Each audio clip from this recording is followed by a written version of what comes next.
क्रांती news, आवाज सर्वसामान्यांचा। दिंडोरी पंचायत समिती अधिकाऱ्यांच्या रिकाम्या खुर्चीला दिले निवेदन। शासकीय कार्यालयांची वेळ सायंकाळी 6 वाजेपर्यंत असतानाच दिंडोरी पंचायत समितीतील अधिकारी कर्मचारी मात्र 5 वाजताच गैरहजर असल्याने माकपाने नाराजी व्यक्त केली असून पंचायत समितीचा कारभार बेभरोसे झाल्याने तीव्र आंदोलन छेडण्याचा इशारा देण्यात आलाय।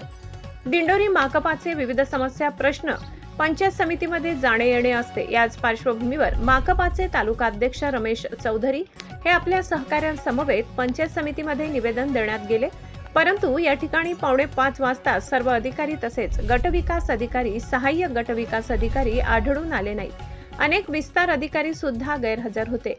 त्याचबरोबर अनेक कर्मचाऱ्यांच्या खुर्च्या रिकाम्या होत्या, त्यामुळे कामानिमित्त आलेल्या अनेकांना रिकाम्या हाताने परत जावे लागले। अधिकारी कुठे गेले याचा कोणताही खुलासा कर्मचाऱ्यांना व्यवस्थित करता आला नाही। अखेरीस रिकाम्या खुर्चीला निवेदन देऊन रमेश चौधरी यांनी तेथून निघून गेले।